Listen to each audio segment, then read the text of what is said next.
नमस्कार दोस्तों, स्वागत है आप सभी का आपके अपने YouTube चैनल सिंपल मार्ग में। दोस्तों, नर्मदा परिक्रमा का आज अपना 22वां दिन है।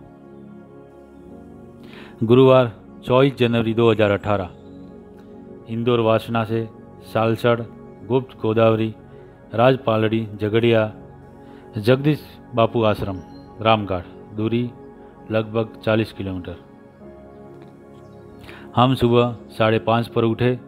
भोर के उस अंधेरे में ही स्नान आदि दैनिक कार्य कर पूजन के बाद निवृत्त हुए। इसके बाद हम अपने आश्रम के बाबा जी और महाराष्ट्रियन परिक्रमावासी बंधु और उन अन्य परिक्रमावासी के साथ चाय ली तथा आगे बढ़ने की अनुमति मांगी। बाबा जी का आशीर्वाद और अनुमति पा सभी को नर्मदे हर कर हम लोग लगभग 8:15 बजे झगड़िया मढ़ी की दिशा में आगे बढ़े। हम ऊंचाई थे कि समय से चल रहे हैं तो शायद ठीक समय पर शाम को पहुंच जाएंगे, पर हमारी इस आशा पर पानी इंदौर गांव के बाहर आते ही पड़ा। वहां पर एक सन्यासी छोटी सी झोपड़ी में रह रहे थे। उन्होंने हमें आग्रहपूर्वक बुलाया तथा बहुत समय तक बातें की।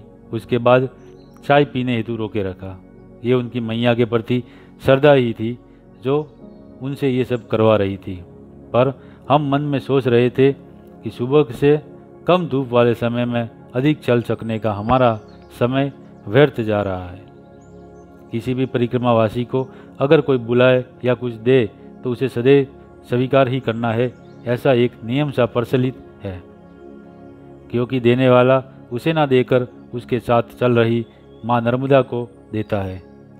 और किसी को भी दुख देना या ठेस पहुंचाना ये परिक्रमावासी को शोभा नहीं देता है। इसलिए हम भी उनके आग्रह को मैया की इच्छा मान रुक रहे। अंतर्गतवा हम वहाँ से 9:15 पर निकले। अब तक के 1 घंटे में हमने जो दूरी तय की थी वो है मुश्किल से आधा किलोमीटर। इसी क्रम से आगे बढ़ते हुए हम खेतों से होते हुए जा रहे हैं। मुख्यतः खेत केलों के हैं। ये सारे खेत सालसड़ गांव में आते हैं।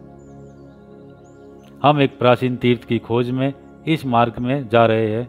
यहाँ गुप्त गोदावरी नामक तीर्थ है। उसी की खोज में हम इन खेतों में से होते हुए मार्ग में भटक रहे हैं। आखिर हमें सही राह पूछने के लिए एक खेत में उसके किसान मालिक मिले। उन्होंने हमें गुप्त गोदावरी जाने का मार्ग भी बताया, जो अब यहाँ से पास ही है, और साथ ही कहा कि गांव में हम उनके घर जाए तथा दोपहर के भोजन हेतु भी कहे। हमें उनके घर के सदस्य दोपहर का भोजन अवश्य करवाएंगे। हम गुप्त गोदावरी में आए। यहाँ पत्थरों के 7-8 गौमुख बने हुए हैं, जिनसे निरंतर जल प्रवाहित होता है। साथ ही 2 छोटे मंदिर भी है, जो उचित रख रखाव के अभाव में अपने महत्व को खोते जा रहे हैं। इसके आगे अब पुनः 2 किलोमीटर अंदर जाकर उनके घर भोजन करना तथा फिर पुनः 2 किलोमीटर बाहर आकर इसी मार्ग पर आगे बढ़ना, यह हमें कुछ उचित नहीं लगा और इसीलिए हमने उन किसान बंधु के घर ना जाकर सीधे झगड़िया की दिशा में ही आगे बढ़ना उपयुक्त समझा। इसी तरह चलते हुए हम करीब 2 बजे मुख्य हाईवे पर आ गए तथा उसी पर रुकते चलते हम शाम 5 बजे झगड़िया गांव में आ गए। रास्ते में जहाँ भी हमें आवश्यक लगा रुककर पार्ले जी बिस्किट खाए और पानी पिया। मढ़ी नामक गांव यहाँ से करीब 4 किलोमीटर अंदर है। उसके आगे जगदीश बापू का आश्रम है, जो मैया के तट पर बसा हुआ है। तो अब हम उस ओर बढ़ चले। जगदीश बापू नर्मदा क्षेत्र के बहुत ही विख्यात संत हैं। इनका आश्रम इनकी दान शूरता के कारण बहुत प्रसिद्ध है। यहाँ अखंड रामायण जी का पाठ भी निरंतर चलता रहता है। इतना सब होते हुए भी जगदीश बाबू अत्यंत ही मिलनसार और प्रेम की साक्षात मूर्ति है। आश्रम की दूरी का ठीक अंदाजा ना होने की वजह से फिर हम लोग तेजी से चलते हुए झगड़िया से मढ़ी आए। झगड़िया नगर पार करते हुए कुछ आवारा कुत्ते हमारा वेश देख हम पर भौंकने लगे, जिसे हमें उनको हमारे हाथ की लाठी दिखा डराना पड़ा। हम करीब 6:15 पर रामघाट स्थित आश्रम में आए। आश्रम केलों तथा अन्य प्रकार के विविध फलों के बड़े बड़े खेतों के बीच स्थित है। आसपास बहुत से खेत है जो आश्रम का ही हिस्सा है। हम जब पहुँचे तब सारे लोग अंदर मंदिर की आरती में गए हुए थे। आश्रम कुछ सूना सा था, पर आते ही हमें एक सज्जन ने बताया कि सामने के थर्मस में काढ़ा रखा हुआ है, जितना चाहे उतना लेकर हम पी लें। इस आश्रम में चाय नहीं मिलती है। उसके बाद आगे जाने पर एक अन्य सेवादार ने हमें सूचित किया कि हम हमारा आसन कहाँ लगाए। या परिक्रमा में पहली बार मच्छरदानियों का उपयोग होते दिखाई दिया।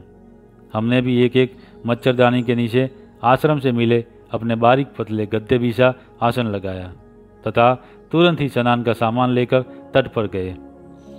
यहाँ बड़े बड़े बोर्ड इस बात की सावधानी बरतने हेतु लगे हुए थे कि मैया में बहुत से मगरमच्छ है, इसलिए अंधेरे में तट पर ना जाए, अधिक समय तक यहाँ ना रुके, आदि आदि।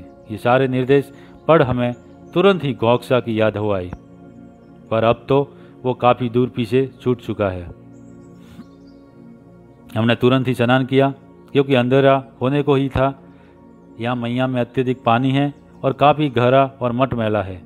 समुद्र का बैक वाटर यहाँ तक अंदर आ रहा है, इस वजह से पानी कुछ खारापन लिए हुए है। हमने कमंडल से जल ले लेकर ही पक्के बने घाट पर स्नान किया। पानी के अंदर 2 इंच नीचे भी कुछ भी देख पाना संभव नहीं है।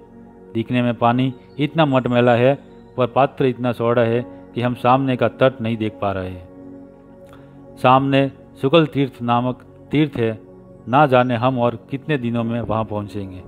वापस ऊपर हमारे स्थान पर आने पर हमें दैनिक पूजन अर्चन किया और फिर तत्काली रात्रि के भोजन की पुकार सुन हम भी भोजन प्रसाद हेतु गए।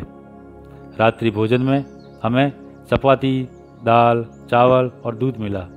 भोजनोपरांत बर्तन धोकर हमने आश्रम के आसपास का कुछ मुआयना किया। यहाँ गिर नस्ल की बहुत अच्छी गायों की गौशाला है। साथ ही बहुत ही सुंदर और हष्टपुष्ट गिर प्रजाति के ही 2 नंदी भी हमें देखने को मिले। आश्रम बहुत ही सुव्यवस्थित है और सारे कामों की जिम्मेदारियां भी ठीक ढंग से विभाजित है। आश्रम का वातावरण इतना मनोरम लगा कि एक पल को मन किया कि 1-2 दिन यही रुक जाए। हम हमारे आसनों पर आ गए और रात्रि करीब 8:30 पर निंद्रा दिन हुए। आज हमने करीब 40 किलोमीटर की पद यात्रा की। नर्मदे हर।